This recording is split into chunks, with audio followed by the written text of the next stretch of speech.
It's very good to see you. Tony, nice of you to come to DC. It's a pleasure to be here, and although the circumstances aren't great, and the question that most people are going to want to know is, how are you at the moment? How are you feeling? If this had been yesterday, I was wondering, in fact, yesterday, if I could do this today. That's because I've just had a kill or cure dose of venom cocktail mainlined into me, and in the first few days after that, you feel very compromised, very nauseated, very weak, very demoralized. And that's on top of knowing why you have to have it, which is I have a tumor in my esophagus, which has spread. So it's called stage 4. The thing about stage 4 is there is no stage 5. So I'm finding out how this can be managed, whether I can live with it, whether it can be, I doubt curable. I think the word curable doesn't really apply, but it can be treatable. What kind of life and how much of it I have is my big preoccupation now. Are the treatments working? Do you know? Well, the tumours were shrinking with the first round, but they've stopped doing that. They're having to try something a bit stronger now, and I may be a candidate for radiation therapy, which is a very tough thing. You've got to be quite strong for it. I have quite a decent constitution in spite of all my abuse of it and my advanced years. I'm still quite robust. But the we wouldn't say advanced years. Chemo, well, I'm in my 60s now. I finally look it, I think. People, until I was 60, would always say they thought I looked younger, which I think, without flattering myself, I did, but I think I certainly have, as George Orwell says people do after a certain age, the face they deserve. So are you actually up for a long interview about life, death, the universe and everything? Oh, yes. I mean, my interest in all the large questions hasn't dimmed at all. In fact, it's quite a good way of concentrating the mind. You've talked and you've written about the cancer right from the beginning, and people have been following your account as you put out your monthly pieces in Vanity Fair. And you've talked about crossing a border into the land of malady. What is that like? Well, for me personally, it was a bit like being deported, in that I woke up in New York, having gone to bed feeling more or less okay, during a very grueling book tour, and I woke in the morning thinking I was actually dying. The whole liquid sac, the pericardium as it's called, around my heart had just filled up. It was as if my whole chest cavity had been crammed with wet cement. I couldn't move, I couldn't breathe. And I managed to call the emergency services, and these wonderful New Yorkers arrived, but so very heavily armed, and with sort of cuffs and torches and boots. And I remember thinking idly as they loaded me into the ambulance, why do they need all this for one stricken civilian? It was a bit like being arrested and deported, and in fact, in their kindly way, they were escorting me across the frontier from the land of the well into the land of the very ill indeed. And well, it's not a transition you can ever forget making, and of course it's not one you can ever fully make back again either. I mean, however well I respond to treatment, I'll never be able to feel the way I did the day before. What does it actually mean for your day-to-day life? Because we see you continually out there writing, doing interviews like this, taking on, as you said, lectures, debates. I mean, how hard is it to actually get yourself out of bed in the morning to continue the life of a public intellectual? Well, I don't get out of bed much before 11 these days, and I go to bed much earlier than I did. So I can do about half, I suppose, of what I was doing before.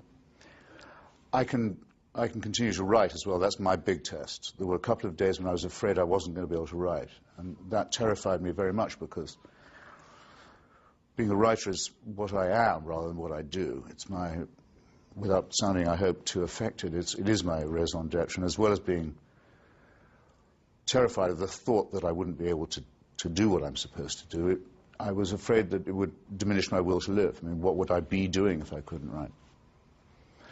But that, fortunately, hasn't proved to be the case, and I can read any day, and I still read a lot, and I can write any day, but much more slowly and fewer words. Being a writer, you actually personified or personalised the cancer. You call it a blind, emotionless being. That is a pathetic fallacy. You've acknowledged that yourself, but does it feel like that you've been invaded by something? Well, obviously it can't have emotions, and as far as we know it can't see. It is a being. The thing is, it can't have a life of its own, but it is an alien, and it is alive as long as I am. Its only purpose is to kill me. It's a self-destructive alien. It's like the absolute negation, I suppose, of being pregnant. Having something living inside you that is entirely malevolent and that wishes for your, doesn't wish for, but is purposed to encompass your death. And keeping company with this is a great preoccupation. Once you think about it like that, it's hard to unthink it. How do you feel about the people who are praying for you? Because there are some who are praying for you to go to hell. There are some, yes, many more, in fact, who are praying for you to be cured, and some who are praying for you to be converted. That's right, or converted and cured, to be fair to them. Well, it's the people who pray for me to not only have an agonizing death, but then be reborn, to have an agonizing and horrible eternal life of torture. I say, well, good on you. See you there, sort of thing. I don't feel I'm very much obliged to engage with them.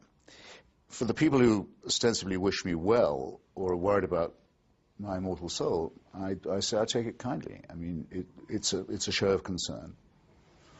It's a show of solidarity, which is a very important word to me. It's a kindness.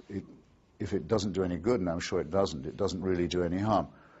The only objection I have is one I touched on a moment ago, which is it seems to me a bit crass to be trying to talk to people about conversion when you know they're ill. The whole idea of hovering over a sick person who's worried and perhaps in discomfort and saying now's the time to reconsider strikes me as opportunist at the very best, and has a very bad history in the past. There have been false claims made by people who bothered Thomas Paine while he was dying, or and published false reports later that he'd recanted on his deathbed. Even tried that on Charles Darwin. It was an attempt at a false story of that kind.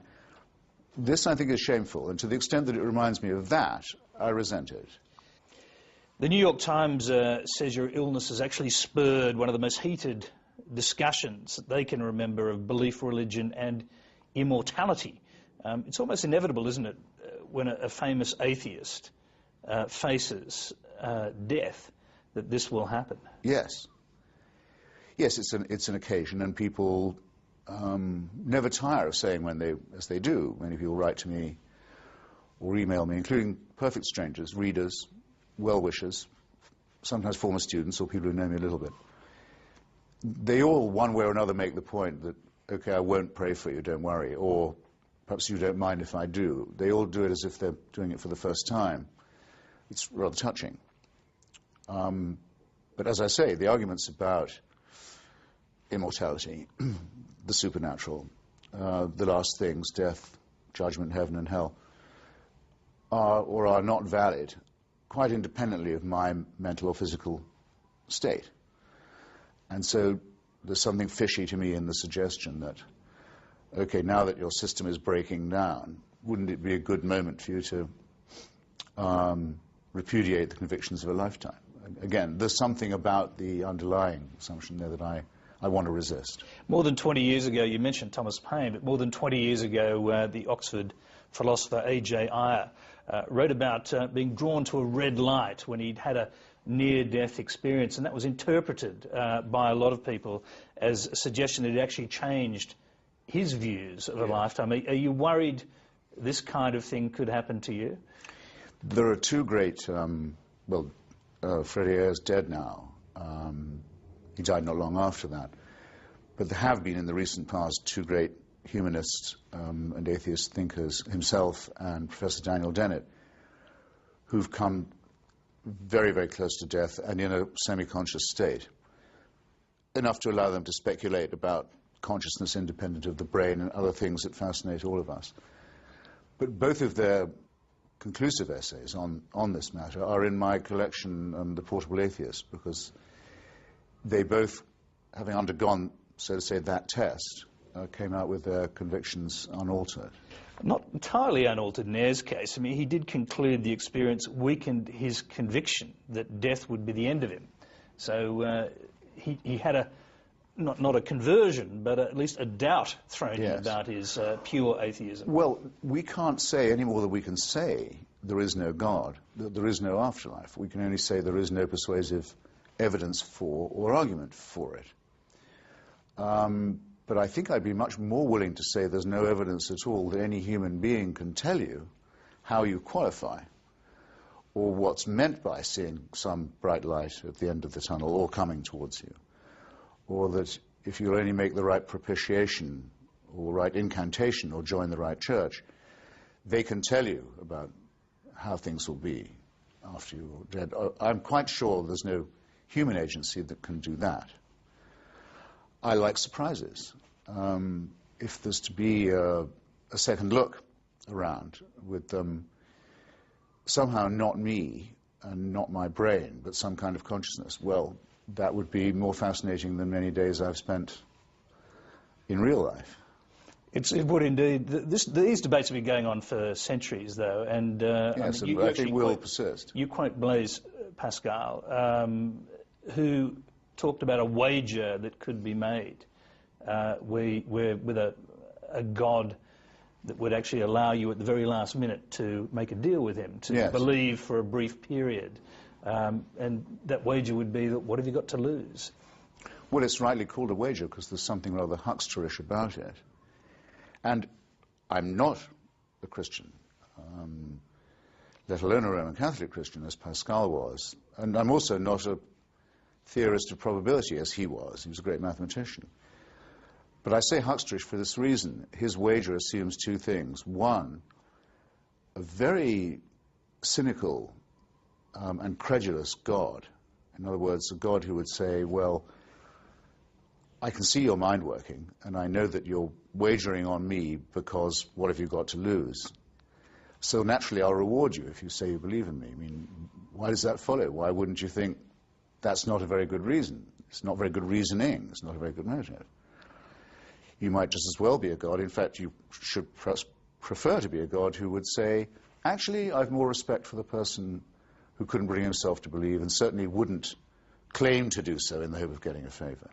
Yes, we're talking now logic and, of course, a jealous Well, not just God. logic. I think there's a moral tinge to this. Well, exactly, because there's an argument that the jealous God who would consign non-believers to hell is actually immoral, so why would you follow him anyway? There's actually a Sufi prayer from the Middle Ages that is addressed to the Creator and says, Master, or however these things are addressed, and if I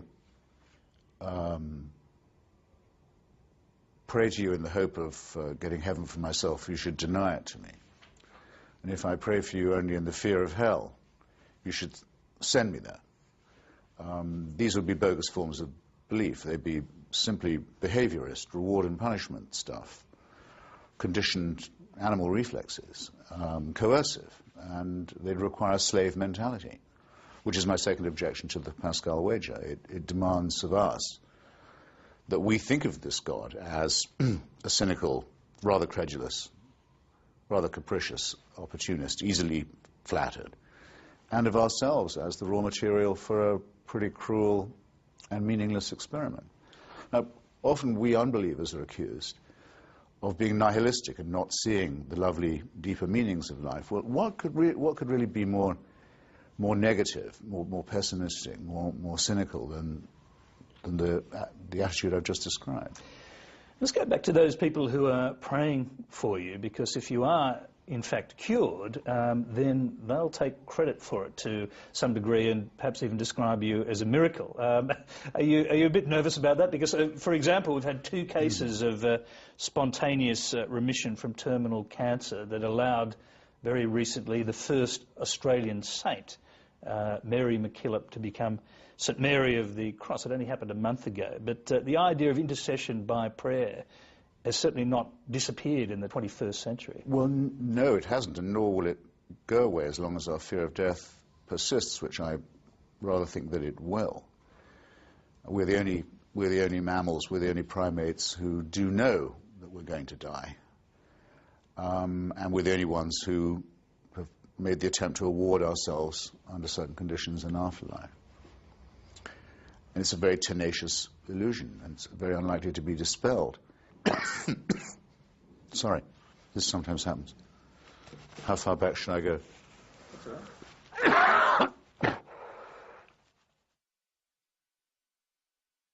I'm wondering, have you softened it all, and are you prepared to concede anything at all to the faithful, that there may be some value in it? I mean, the comfort that religious belief, for example, gives to people who are in the same position as you.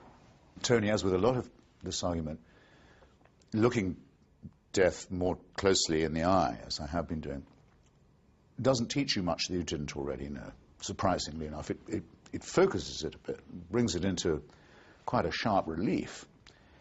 But it isn't as if I didn't already know that some people, whether they're sick or whether they're well, derive great comfort from the thought that they have a saviour, that they're a member of a flock, for example. I mean, I personally am incapable of describing myself as a member of a flock for reasons that I hope are self-evident. I'm not a sheep. Some people like to be called sheep and think that they'd like to have a shepherd. And if that makes them feel happy, I must say I think it's a rather contemptible form of happiness, but doesn't bother me as long as they keep it to themselves. As long as they don't try and make me believe it, as long as they don't try and have it taught in schools, as long as they don't want the government to subsidize it, as long as they don't want to block scientific research in its name, or because of it, then that's fine. As Thomas Jefferson said, I don't mind if my neighbor believes in one God or 15 gods. It neither picks my pocket nor breaks my leg, as long as he or she leaves me alone. I don't want to even have to know what they think. But will they requite this bargain? Of course not. Of course not. It doesn't really make them happy. They can't be happy till everyone else believes it too. And that's sinister, in my opinion, and creepy. You've grown to distrust the idea of a utopia. Yes. A world, I presume, actually, you would imagine a world without religion would be utopian. But let me ask you this. What do you think a world without religion, without all the cultural side effects of it, would actually look like? I mean, would it be verging on pure commercialism and materialism? I mean, would it take people away from any spiritual side of themselves at all? Well, no, that wouldn't be it, because as we know from bitter experience, materialism and commercialism are unusually, inordinately compatible with religion. I mean, that's why there've had to be so many successive reformations, because the religious life goes so well with greed and accumulation and acquisition. When asked where they really want power and influence, this world or the next, they tend to think rather the same as the more crass materialists among us do. That doesn't make it any easier to imagine a world without religion. And it's not that I don't think I have too little imagination to imagine that. It's just that I think it cannot, in fact, be imagined. Religion is part of the human makeup. It's also part of our cultural and intellectual history.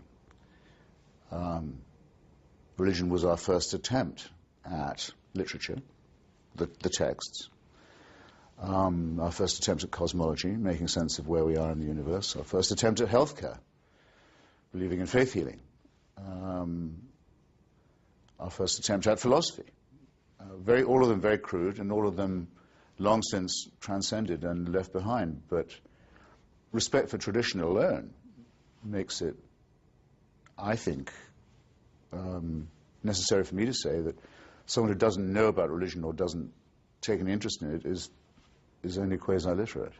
I'd like to ask you what you think about Martin Amos's idea that writers like you must actually believe in some life after death, because not all of you, not all of the parts of you, are going to die because the printed words you leave behind constitute a form of immortality. You've obviously, I mean, is he just being kind, or do you think that there's a truth to that? Litera scriptura manet. The written word will remain. That's true. But it won't be that much comfort to me. I mean, of course I do write. I've always had the sense of writing, as it were, posthumously. I once wrote an introduction to a collection of my own essays. I stole the formulation from Nadine Gordimer. Said you should try and write as if for post-mortem publication, because only then can you screen out all those influences. Public opinion, some reviewer you might want to be impressing, some publisher you might want to publish you, someone you're afraid of offending, all these distractions. You write purely and honestly and clearly and for its own sake.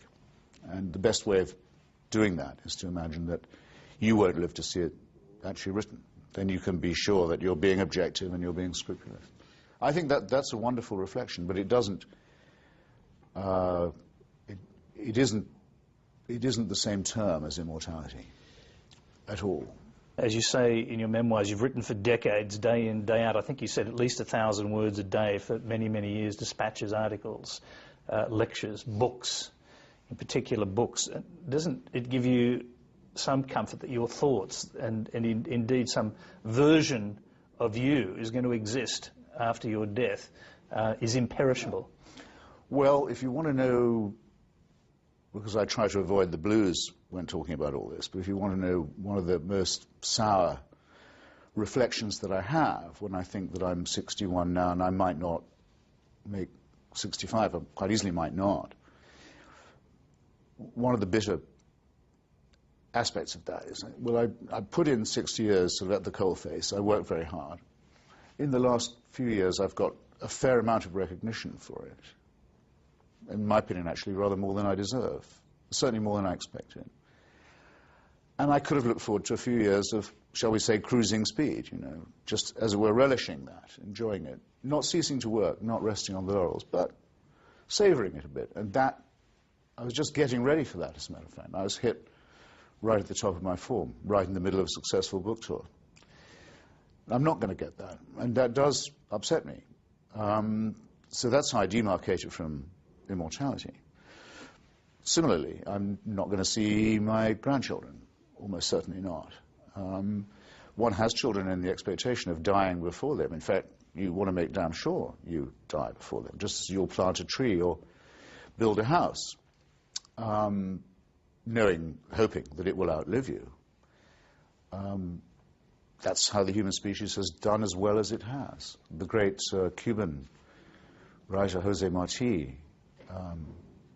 said that a man, he happened to say it was a man, 3 duties: to write a book, to plant a tree, and to have a son. I remember the year my first son was born was the year I published my first real full-length book. And I had a book party for it and for him, Alexander, my son, and I planted a tree, a weeping willow. I felt pretty good for the age of, what, I think 32 or something. But the thought of mortality, in other words, of being outlived, is fine when it's your children, your books, or your trees. But it doesn't reconcile you to an early death. No, it doesn't. Is it only people outside of your existence then who can actually romanticize this idea of the immortal Hitchens? Well, people write to me, and it does, I will say this, having, surrendered briefly to the blues there, but I don't want to put on any false front. I mean, in the same way, by the same token, there are people who write to me and say that what I've done or written has meant something to them, that I haven't wasted my time, that my life's been worth living. That's very nice too, but I'd like to have hung around and gotten more such letters. It's interesting you should say that, because that's actually where I plan to end this part of our interview, because I do plan to give my sons letters to a young contrarian, and I really hope that they then pass it on to their children. And to me, whatever that means to you. That's kind of immortality, but it's something that, that only people who've been following you for years can actually do.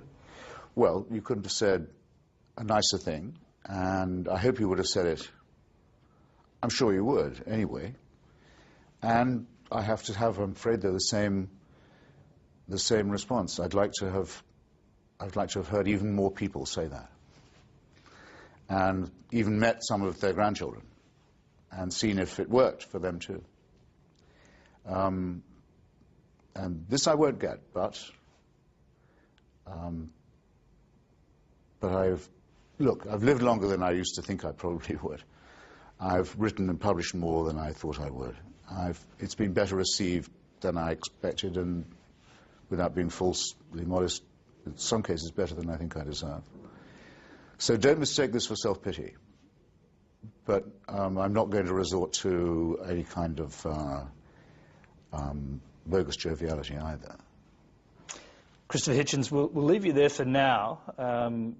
In the way of things, we're going to come back to you again tomorrow. We thank you for... If I'm spared. Inshallah.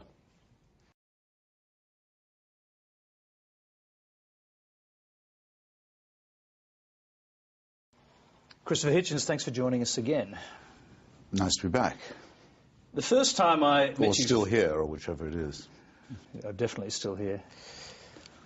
The first time I met you face-to-face was on September 11, 2002. And as you'll recall, we were sitting on a building across from that awful hole in the ground that once held the Twin Towers. And at the time, I can remember you describing to us that it took that event to totally transform you into an American. Tell us why. Well, I had by then lived about a quarter of a century in the United States with a green card, a platinum green card, in fact. It was so old that it didn't run out. They now need to be renewed. I had a European Union passport, had an American wife, American children, 3 of them. I thought I could carry on the rest of my life like this, being, if you like, an Anglo-American or an Englishman in America. But I began to feel that I was, in a sense, cheating on my dues a bit. That what was being attacked in America was what I liked about it. Many things that I didn't, that I've been leading critic of, in fact. Those aspects were, in some people's minds, a good enough excuse for an attack on it to be made, but not me. I thought what is really being attacked here is the pluralism, the openness, in some ways the hedonism, if you like, the idea of the pursuit of happiness. All of these things, as well as my favorite city in all of the world, New York. I, if you like, took it personally, not ashamed to put it like that. And it was really that form of initial solidarity plus a revulsion for the anti-Americanism that was being put around so cheaply at the time. That I realized I couldn't bear any argument that made the assumption that the United States had invited or let alone deserved this atrocity. And I also realized that as well as involving the things that I like or love, it also very much conscripted in one thing all the things that I hate. Theocracy, cult of violence, anti-Jewish paranoia, worship of a leader, a supreme sheikh. All of this sort of hideous imagery, which I summarized in a column I wrote at the time as fascism with an Islamic face, which has contracted a bit into an expression I don't like, Islamofascism, for which I'm sometimes blamed. But if you can't say fascism with an Islamic face every time, so shorthands do occur. So I decided to take out the papers of citizenship. Let's talk briefly about that day, September 11, 2001. Yes.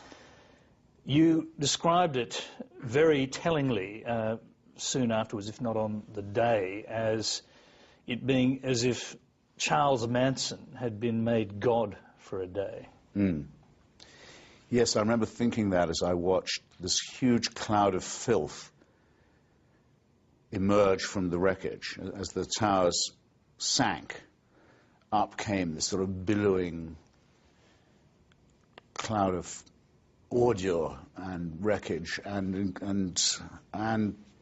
including the shredded remains of about 3,000 of my fellow creatures. This is a really evil-looking cloud, and there was a shot from a helicopter above Manhattan showing it sort of spreading on this really beautiful day all across the southern tip of my favorite island, and I thought, it's as if Charles Manson's giving orders today. Yeah. The other... that's how it felt. I think about it every day, still. Take yourself back then to watching it, because one of the most horrific images, and I think you actually described this as one of the most horrific images that still remains in your head that you've ever seen, and that is the burning people falling, or jumping in fact, from the towers before they collapsed. Yes.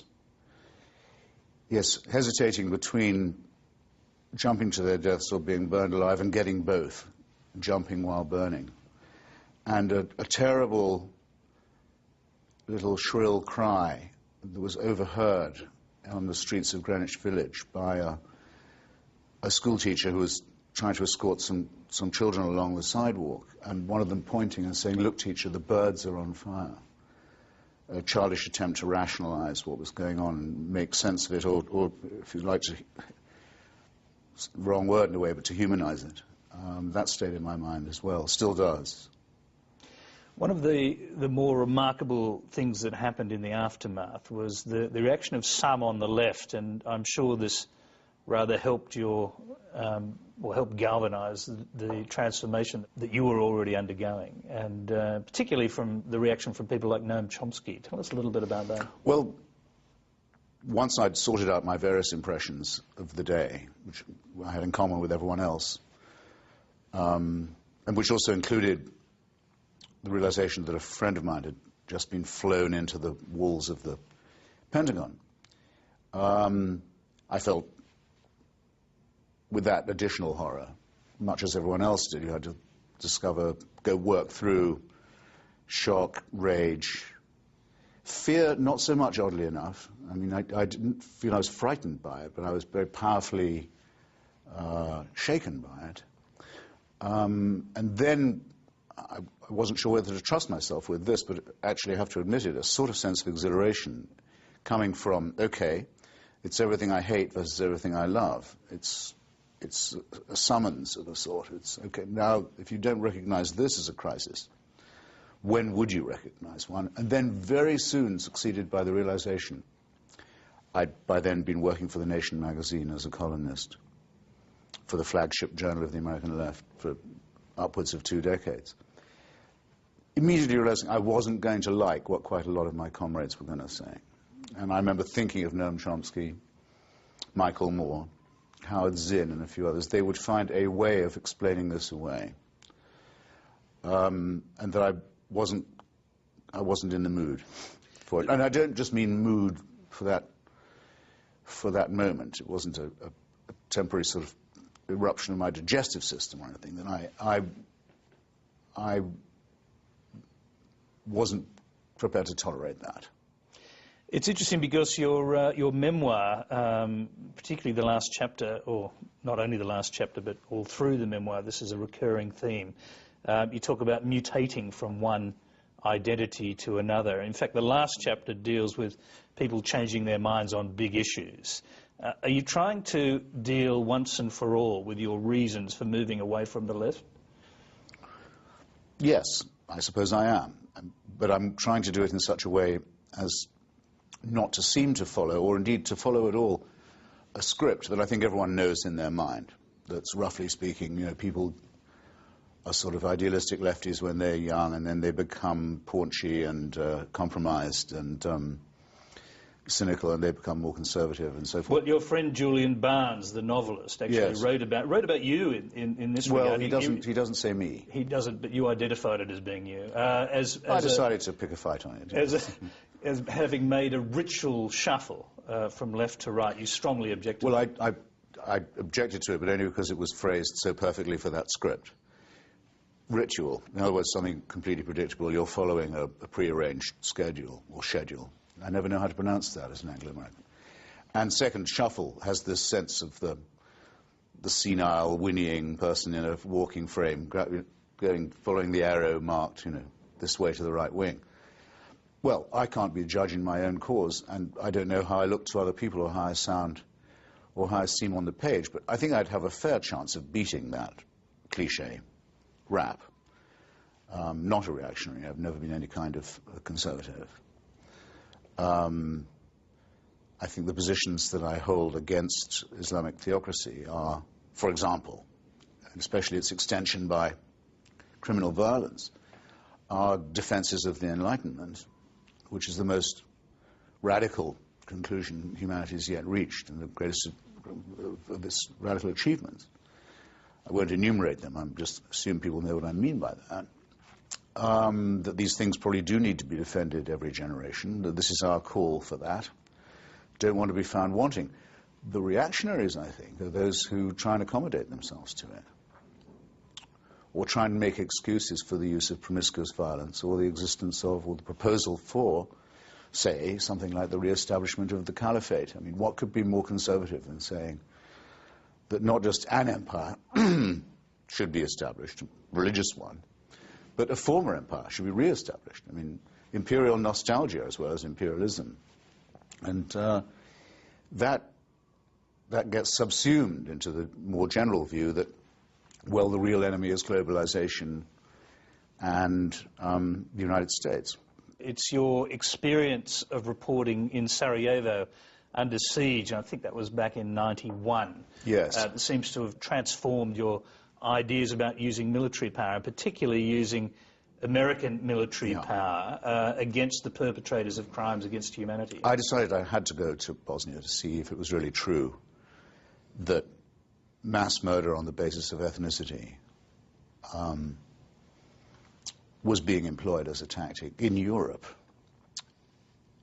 after the fall of the Berlin Wall, with NATO doing nothing about it, and the United Nations and the EU powerless to do a thing. Is this really happening? Can we actually be watching this as spectators? Went to Sarajevo, saw it happening. Modern, sophisticated, cosmopolitan city with no defenses, being bombed and shelled round the clock by militias trying to carry out what they themselves call, the propaganda term was not used against them, it was coined by them. They said they were cleansing. It was really happening, and it was really true that no European country and no international body was willing to do anything to arrest it. And I thought, well, the only power that can possibly stop this or turn it back is the United States. Well, in fact, as you watched mortars hit the great library, the National Library of Bosnia. The National Library in Sarajevo. Deliberate destruction of the cultural patrimony of one of Europe's most beautiful cities in broad daylight, unrebuked, unpunished. I agreed with what most of the Bosnians I knew wanted to see. They wanted to see the USAF appear in the skies and blow those militias off the mountain and get rid of the Milosevic regime. And I should just add, because it's not a detail, in the end, we did win the argument. I came back to Washington and I joined the faction that was arguing for this intervention. We took a long time to persuade Clinton. I don't say we did it, but we were among those who tried. Tony Blair was very important, too, in persuading him, I think, to adopt this policy. Here was an intervention that stopped the recrudescence of fascism in Europe, stopped the spread of a terrible war, put an end to an absolutely obscene dictatorship, and saved the lives of hundreds of thousands of people, returned them to their homes, and put the war criminals in the dock. And most of the left, not all, because people like myself and Susan Sontag and David Reef and the Tribune group in the British Parliamentary Labour Party and many other honourable leftists were for it. Majority of the left was, so to say, anti-war. In other words, either neutral or, in some cases, at least sympathetic to Milosevic's Serbian socialism. And I thought, well, that now to me has become a reactionary position. And if I'd been anti-war at that point, I'd want to look back and ask myself, am I so sure of the rightness of a policy that would have left Milosevic in charge of two cleansed and bombarded provinces, and him as dictator of Serbia, the greater Serbia? No. But this outbreak of self-criticism has yet to occur among many of my comrades, I'm sorry to say. There are some extraordinary public moments in your journey away from the left. Tell us about the voice message left by the old communist diehard Dorothy Healey after you volunteered to testify against Bill Clinton and his aides, accusing them of lying when they said they were not slandering privately and defaming privately Monica Lewinsky. Slandering and defaming publicly and privately Monica Lewinsky and several other truth-telling female witnesses, I might add. Well, I can't do Dorothy's wonderful, rasping old street fighter voice, but she was a veteran Stalinist who could claim credit, among other things, for recruiting Angela Davis to the Communist Party. And she and I had been friends of a kind. But she thought that to offer to tell my side of the story to a House hearing on the impeachment of the president was like my going to volunteer to testify to McCarthy hearings or something. I mean, there is somewhere on the left a deep belief that you're a stool pigeon if you're willing to give evidence. Can you remember what she said? Because well, yeah, I pretty much. I can't do her voice, but you stinking little rat. I can't do her rasping street fighting voice, but it was. So I won't even try. But it was, "Hey there, you scab and stoolie and ratfink. You know, I hope you die.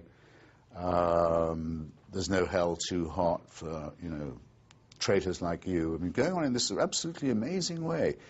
I mean, she'd by then lost most of her communist convictions. I mean, as who had not by then. But something of the old sort of real party line spirit was still alive in her, and she thought she'd identified a ratfink, and it sort of made her feel all her brave days were back again. On a serious note, the Clinton episode had a searing effect on your friendship with Sidney Blumenthal, and I'm wondering if now there could be any chance of a reconciliation. I rather tend to think not. He considered himself to have been injured by me, and I can perfectly see his point of view. When he told me that Monica Lewinsky was stalking the president, and I remember thinking, even as he was telling me, how can a president be stalked in his own White House? You know, if he doesn't want to see her, he sure doesn't have to. What nonsense. But when he told me this, it hadn't then become a public issue. It hadn't, as it did in the impeachment hearings. It then became a question, had the White House, in fact, used executive power to defame a potential witness? So I'd been told it before it was, so to speak, so toxic. But I thought, if I was asked, I wasn't going to say I hadn't been told it. I would have been suppressing evidence and other things, which I'm not prepared to do. But it did put Sidney in a very bad position, and he's entitled to resent it. Though I think he should resent the president who put him in such a false position, and who, having hired him for his brains, which are considerable, and his political insight, which is likewise not negligible, preferred to use him as a dirty trickster. As since has his wife. Most of the slanders against Obama that were circulated in the last election have Sidney Blumenthal's fingerprints on them. I'm sorry to say, we wouldn't have much to talk about if we were to meet again. We were talking about the transformation that you underwent in Sarajevo. Yes. The sense that the use of military power against despots is necessary. The war in Iraq was probably the biggest experiment ever, maybe the biggest we'll ever see in regime change and nation building. But it does appear to have been a failure. Well, it depends how you quantify it. I mean, it's a terrible disappointment, and of course disappointment is too neutral a word, because that suggests no one's really responsible for it. I mean, there were some things that couldn't have been foreseen. about Iraq, but there were some that could, for which no provision was made at all by the American planners. And I describe it in my book as an impeachable culpability. There were also things that were not just not done, but that were done, such as the atrocities at Abu Ghraib, for example, which, again, one would qualify as impeachably culpable and damnable. But there's the unquantifiable, which I think deserves a bit more attention than it gets. Our Iraqi friends have written a federal constitution inscribing rights for national and religious and ethnic minorities, where differences are to be settled by parliamentary election, which have been two, both of them in the teeth of appalling odds and intimidation, both of them so far with very disappointing outcomes. There's a Supreme Court, there's a free press, there's or the simulacrum of one, the idea of one, and quite a lot of the practice of it. Almost every Iraqi now has a cell phone. They were illegal till quite recently. A huge number of Iraqis can connect to the internet. They have a convertible currency. They have diplomatic relations with other countries now, which are impossible under the UN rules of the old regime. Iraq was sanctioned almost out of its sovereignty because of the crimes it had committed and not uncommitted. It's still a maimed and traumatized country coming out of 3.5 decades of war and fascism, and the political class is made up of pygmies. Saddam Hussein made a clean sweep of the intellectuals and of any possible rival, but it has a pulse now. I can't say that I know that the Iraqis will take advantage of all the wonderful enactments that they've made, but I still think it's an inspiring thing to see, to have seen, and for the very small part I can claim to have played in advocating it, I would say I was proud. But if you want a policy of US intervention to bring down despotic regimes, to move countries towards democracy, to build nations, you actually have to prove it'll work. And that seems to be the big problem here, because one cannot imagine anymore the United States committing itself to this kind of experiment in regime change. So it's over. You're quite right. I mean, that's probably not the least of the casualties of the thing. Well, though when one says casualties, one mustn't forget the tens of thousands of Iraqis who've been murdered. Most of them by people who we wrongly call insurgents. That's to say, the hired international psychopaths of Al-Qaeda in an open, very cynical alliance with the riffraff of the previous Ba'athist regime, who know where the bodies are buried, who know where the weapons are, who know where everyone lives still, a lot of them, and who've been able to do, in proportion to their size, fantastic damage to Iraqi society, never giving it a minute to try and recover its breath.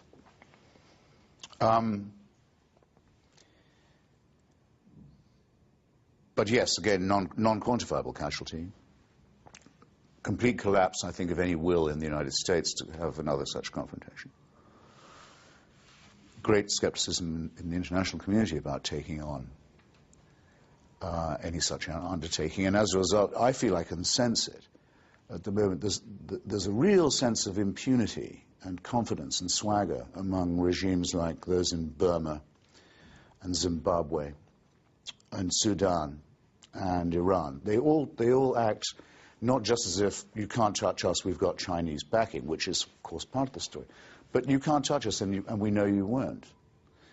And that's a terrible thing. I was fervently hoping that the removal of Saddam Hussein would be the beginning of an era of democratization and the realization that the age of dictatorship is dead. Dictatorships are redundant. They're historically condemned as well as morally. Not so.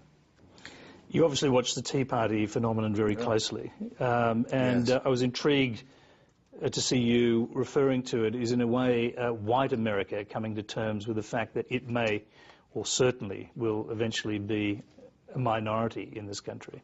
Well,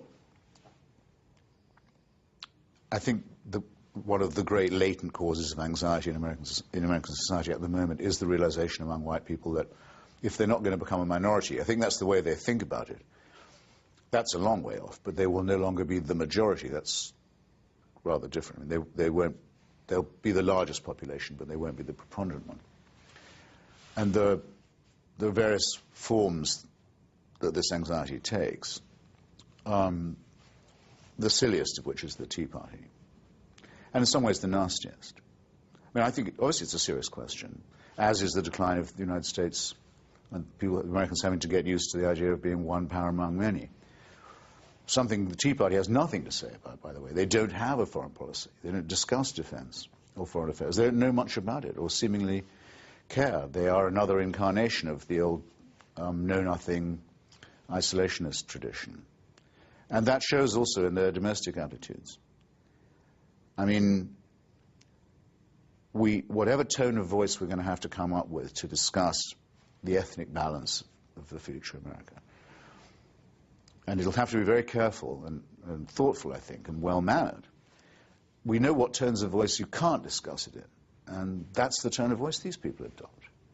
Calling the president a secret Muslim, or a closet Kenyan, or, believe me, this is said, and widely disseminated, the unacknowledged love child of Malcolm X. You know, try anything once. Any old smear will do. It makes me very angry. I've seldom seen in my longish life grown-ups behaving as stupidly, as immaturely in an election as in the last cycle in this country. Can I bring you to where we started with your illness and the effect on how you think? It's clear from the way you're talking that you're still engaged with the ongoing conflicts in the world around you. I mean, is that necessarily part of your condition, that you remain engaged with what's happening in contemporary politics in the United States, that you don't sort of drift away from that and start thinking only about the bigger issues? Well, I think... By which I mean life and death. Yes. Well, all the time I've been doing this, and I've always spent a good bit of my life on the political questions and trying to keep up with them and trying to influence the outcome as best I can. I've always known I was going to die. And I've always known that, in theory, it could be any day. So all I know is that squared. Now, it doesn't remove my interest, no. Because if one wanted to become, or had a tendency to become cynical and burned out, I think you're just as likely to do it when you've got a comfy middle age to look forward to, as not. I hope that's a fair answer. Christopher, we're really very happy that you're able to keep your side of the bargain with us. Well, very nice of you to offer me. All I can say is thank you. Well, and until next time. Yes, absolutely. Many more times.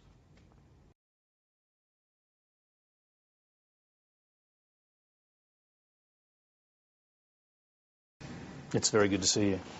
Tony, nice of you to come to DC.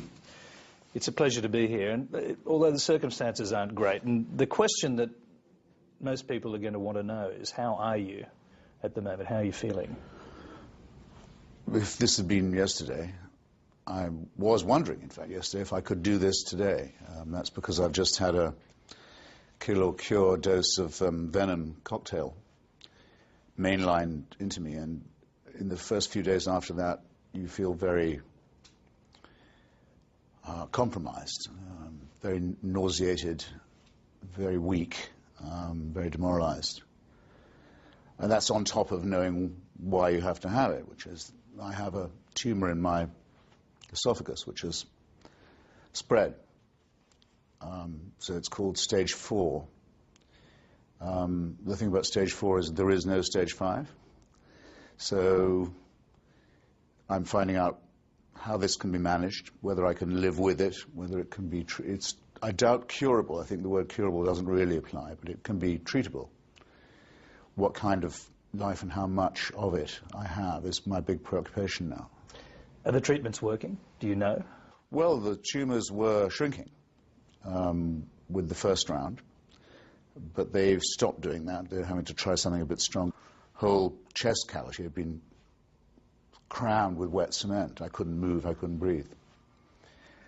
And I managed to call the emergency services, and these wonderful New Yorkers arrived, but so very heavily armed and with sort of cuffs and torches and boots. And I remember thinking idly as they loaded me into the ambulance, why do they need all this for one stricken civilian? It was a bit like being arrested and deported, and in fact, in their kindly way, they were escorting me across the frontier. from the land of the well into the land of the very ill indeed. And, well, it's not a transition you can ever forget making, and of course, it's not one you can ever fully make back again either. I mean, however well I respond to treatment, I'll never be able to feel the way I did the day before. What does it actually mean for your day-to-day life? Because we see you continually out there writing, doing interviews like this, taking on, as you said, lectures, debates. I mean, how hard is it to actually get yourself out of bed in the morning to continue the life of a public intellectual?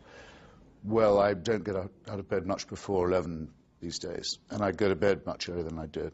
So I can do about half, I suppose, of what I was doing before. I can continue to write as well. That's my big test. There were a couple of days when I was afraid I wasn't going to be able to write, and that terrified me very much, because being a writer is what I... There are some who are praying for you to go to hell. There are some, yes, many more, in fact, who are praying for you to be cured, and some who are praying for you to be converted. That's right, or converted and cured, to be fair to them. Well, it's the people who pray for me to not only have an agonizing death, but then be reborn, to have an agonizing and horrible eternal life of torture. I say, well, good on you. See you there, sort of thing. I don't feel I'm very much obliged to engage with them. For the people who ostensibly wish me well or are worried about my immortal soul, I say I take it kindly. I mean, it's a show of concern. It's a show of solidarity, which is a very important word to me. It's a kindness. If it doesn't do any good, and I'm sure it doesn't really do any harm. The only objection I have is one I touched on a moment ago, which is, it seems to me a bit crass to be trying to talk to people about conversion when you know they're ill. The whole idea of hovering over a sick person who's worried and perhaps in discomfort and saying now's the time to reconsider strikes me as opportunist at the very best, and has a very bad history in the past. There have been false claims made by people who, you know, bothered Thomas Paine while he was dying, or and published false reports later that he'd recanted on his deathbed. Even tried that on Charles Darwin. And I may be a candidate for radiation therapy, which is a very tough thing. You've got to be quite strong for it. I have quite a decent constitution in spite of all my abuse of it and my advanced years. I'm still quite robust. But the we wouldn't say advanced years. Chemo, well, I'm in my 60s now. I finally look it, I think. People, until I was 60, would always say they thought I looked younger, which I think, without flattering myself, I did. But I think I certainly have, as George Orwell says people do after a certain age, the face they deserve. So are you actually up for a long interview about life, death, the universe and everything? Oh, yes. I mean, my interest in all the large questions hasn't dimmed at all. In fact, it's quite a good way of concentrating the mind. You've talked and you've written about the cancer right from the beginning, and people have been following your account as you put out your monthly pieces in Vanity Fair. And you've talked about crossing a border into the land of malady. What is that like? Well, for me personally, it was a bit like being deported, in that I woke up in New York, having gone to bed feeling more or less okay, during a very grueling book tour, and I woke in the morning thinking I was actually dying. The whole liquid sac, the pericardium as it's called, around my heart had just filled up. It was as if I am rather than what I do. It's my, without sounding, I hope, too affected, it is my raison d'etre, and as well as being terrified of the thought that I wouldn't be able to do what I'm supposed to do, I was afraid that it would diminish my will to live. I mean, what would I be doing if I couldn't write? But that, fortunately, hasn't proved to be the case, and I can read any day, and I still read a lot, and I can write any day, but much more slowly and fewer words. Being a writer, you actually personified or personalised the cancer. You call it a blind, emotionless being. You know, that is a pathetic fallacy. You've acknowledged that Yeah. yourself. But does it feel like that you've been invaded by something? Well, obviously it can't have emotions, and as far as we know it can't see. It is a being. The thing is, it can't have a life of its own, but it is an alien, and it is alive as long as I am. Its only purpose is to kill me. It's a self-destructive alien. It's like the absolute negation, I suppose, of being pregnant. Having something living inside you that is entirely malevolent and that wishes for your, doesn't wish for, but is purposed to encompass your death. And keeping company with this is a great preoccupation. Once you think about it like that, it's hard to unthink it. How do you feel about the people who are praying for you? Because